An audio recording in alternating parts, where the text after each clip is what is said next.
Assalamualaikum warahmatullahi wabarakatuh. Bonjour et bienvenue. Selamat datang kembali di channel Bahasa Perancis Pemula bersama Madam Rini.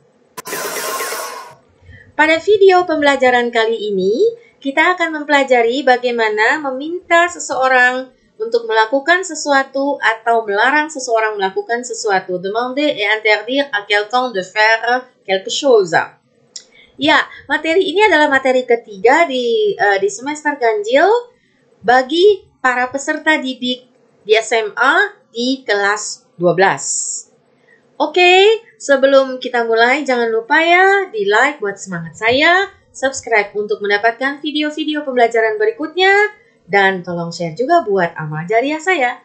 Merci. On y va. Ya. Bagian pertama kita mulai dengan demander à quelqu'un de faire quelque chose. Bagaimana meminta seseorang melakukan sesuatu. Kita akan mulai dengan cara yang paling kasar, ya, sampai yang paling halus. Dari yang formal dan juga yang informal, ya. Oke, kita mulai dari yang paling kasar. Ya, kita lihat dulu sekarang apa yang kita minta kepada seseorang untuk dilakukan. Ya, donner un verre d'eau. Kita minta seseorang memberikan kita segelas air. Bagaimana caranya? Sekali lagi kita mulai dengan yang paling kasar, yaitu menggunakan bentuk imperatif atau kalimat perintah. Ya, kita lihat kalimatnya, contohnya, donne-moi un verre d'eau. Meskipun diperhalus dengan magic word s'il te plaît, tetap ini masih bentuknya kasar, ya, atau dianggap kurang sopan. Apalagi kalau kita bicara kepada vous, ya, sangat tidak sopan. Donnez-moi un verre d'eau. Nah, ini benar-benar nggak sopan, ya. Meskipun ada magic word-nya s'il vous plaît, tetap masih kurang sopan dianggapnya secara sosial budaya, ya. Alors, kita ulang ya kalimatnya. Donne-moi un verre d'eau s'il te plaît. Donnez-moi un verre d'eau s'il vous plaît. Ya, ini sekali lagi kurang sopan. Oke, sekarang kita perhalus sedikit atau kita kurangi tingkat ketidaksopanannya sedikit, ya.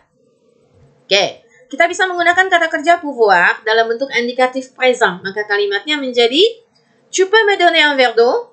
Meskipun ditambah dengan magic word s'il te plaît, tetap ini masih dianggap agak kurang sopan, kurang halus, ya. Oke. Atau bisa bisa dibalik kata kerjanya di depan. Jadi peux-tu me donner un verre d'eau s'il te plaît? Kalau kepada vous maka menjadi vous pouvez me donner un verre d'eau s'il vous plaît, atau pouvez-vous me donner un verre d'eau s'il vous plaît, ya. Tetap ya, ini dianggap masih agak kurang halus, masih agak kurang sopan, ya.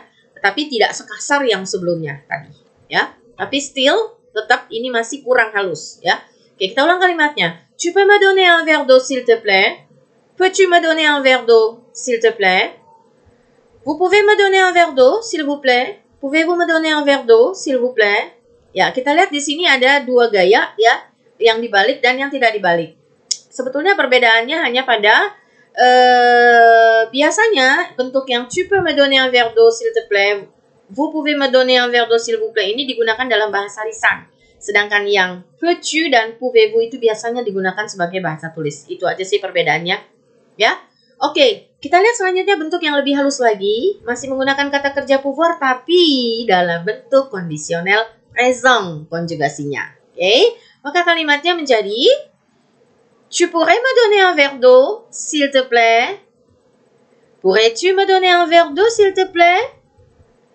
Vous pourriez me donner un verre d'eau, s'il vous plaît? Pourriez-vous me donner un verre d'eau, s'il vous plaît? Nah, ya. Kedengarannya juga jelas kan ya, jauh lebih sopan dari bentuk-bentuk yang tadi, yang sebelumnya, ya. Jadi ini lebih halus, dianggap lebih sopan secara sosial budaya sekali lagi. Oke, kita ulang ya kalimatnya. Tu pourrais me donner un verre d'eau, s'il te plaît? Pourrais-tu me donner un verre d'eau, s'il te plaît? Vous pourriez me donner un verre d'eau, s'il vous plaît? Pourriez-vous me donner un verre d'eau, s'il vous plaît? Iya. Kita lihat bentuk selanjutnya. Selain verbe pouvoir, kita juga bisa menggunakan verbe vouloir, ya, dalam bentuk kondisional présent masih, ya. Kita lihat kalimatnya menjadi voudrais-tu me donner un verre d'eau, s'il te plaît? Atau Voudriez-vous me donner un verre d'eau, s'il vous plaît? Ya. Cuman beda kata kerja. Kalau tadi vouloir, kalau tadi pouvoir, sebelumnya sekarang vouloir. Ya, sopannya sama karena ini menggunakan conditionnel présent. Oke, kita ulang ya. Voudrais-tu me donner un verre d'eau, s'il te plaît? Voudriez-vous me donner un verre d'eau, s'il vous plaît? Iya. Kita lihat cara atau bentuk selanjutnya. Kita bisa menggunakan verbe vouloir plus bien. Plus kata bien. Nah, ini biasanya kita gunakan ketika kita bicara dengan orang yang hubungannya dekat dengan kita. Dengan teman misalnya. Ya. Maka kalimatnya, kata kerja vouloirnya, verbe vouloirnya konjugasinya dalam bentuk indikatif présent. Ya, sekali lagi ini kita gunakan biasanya untuk bicara dengan orang yang hubungannya dekat dengan kita seperti teman misalnya. Ya, kita lihat kalimatnya, contohnya. Tu veux bien me donner un verre d'eau, s'il te plaît? Tu veux bien me donner un verre d'eau, s'il te plaît? Iya.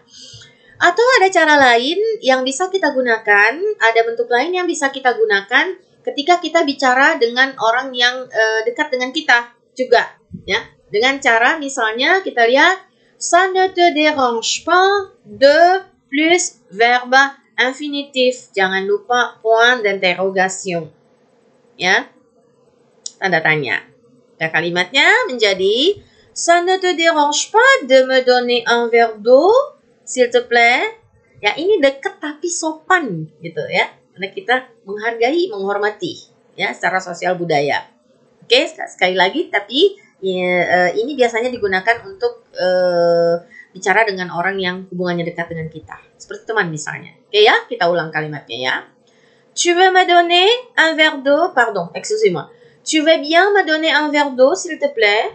Tu veux bien me donner un verre d'eau, s'il te plaît? Ça ne te dérange pas de me donner un verre d'eau, s'il te plaît? Ça ne te dérange pas de me donner un verre d'eau, s'il te plaît? Ya.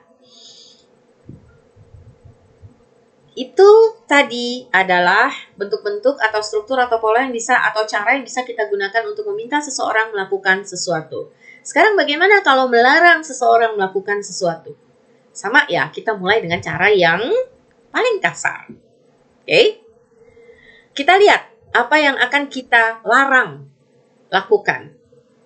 Ne pas faire du bruit. Tidak berisik. Oke. Kita lihat bentuk pertama yang paling kasar tadi ya, yang dianggap kurang sopan yaitu bentuk imperatif. Oke. Tapi ingat imperatifnya bentuknya negatif ya karena ini adalah interdiction, larangan. Ya. Maka kalimatnya kalau kepada vous kalau kepada tu kita katakan ne fais pas de bruit. Ne fais pas de bruit. Kalau kepada vous kita katakan ne faites pas du bruit. Ne faites pas, excusez-moi. Ne faites pas de bruit. Ya, oke, kita ulang kalimatnya. Ne faites pas de bruit. Ne faites pas de bruit. Oke. Cara selanjutnya, kita bisa menggunakan kata kerja pouvoir sama seperti tadi, cuman sekali lagi karena ini interdiction negatif bentuknya. Ya, plus verbe infinitif. Oke. Tu ne peux pas faire du bruit. Tu ne peux pas faire de bruit. Tu ne peux pas faire du bruit. Kepada vous, vous ne pouvez pas faire du bruit. Oke, kita ulang kalimatnya ya. Tu ne peux pas faire du bruit. Vous ne pouvez pas faire du bruit. Oke, tu ne peux pas faire du bruit. Vous ne pouvez pas faire du bruit. Oke, cara berikutnya pakai kata c'est atau il est interdit de plus verbe infinitif. Ya. Oke. Kalimatnya contohnya menjadi c'est interdit de faire du bruit. Atau c'est-nya bisa diganti dengan il est, maka menjadi il est interdit de faire du bruit. Oke. Ya, kita ulang kalimatnya. C'est interdit de faire du bruit. Atau c'est-nya bisa diganti dengan il est. Jadi, il est interdit de faire du bruit. Oke. Bentuk selanjutnya kita lihat c'est atau il est. Masih sama ya, seperti sebelumnya. Défendu. Kalau tadi interdit, sekarang défendu. De plus verbe infinitif. Kalimatnya menjadi c'est atau il est défendu de faire du bruit. Ya, c'est défendu de faire du bruit. Atau il est défendu de faire du bruit. C'est défendu de faire du bruit. Il est défendu de faire du bruit. Oke? Ya. Cara berikutnya kita menggunakan kata benda, ya, nom, interdiction atau défense. De plus verbe infinitif. Kita lihat contohnya. Iya. Ya. Défense de tourner à gauche. Défense de tourner à droite. Défense de faire un demi-tour. Ya. Atau défense de stationner. Ya, ini kalau kita menggunakan nom atau kata benda défense. Ya. Kita lihat contoh berikutnya yang menggunakan nom interdiction. Interdiction de fumer, cigarette, ya. Interdiction de vapoter, vape. Alors, interdiction de fumer et de vapoter.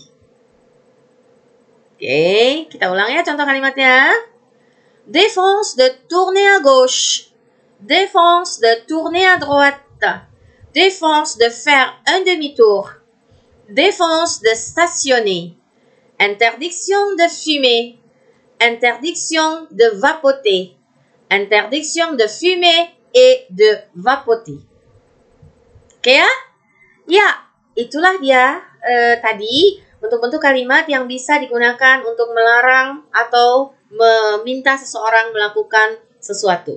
Semoga pembelajaran ini bermanfaat dan bisa membantu kalian-kalian terutama yang sedang berada di kelas 12 di SMA. Semoga bermanfaat. Oke? Ya, merci de votre attention. Merci d'être resté fidèle avec moi sur le channel Bahasa Perancis Pemula bersama Madam Rini tentunya. Semangat selalu buat kalian. Jangan kasih kendor di masa pandemi ini. Ya, semangat selalu. Toujours. Et à la prochaine vidéo. À très bientôt et bon courage.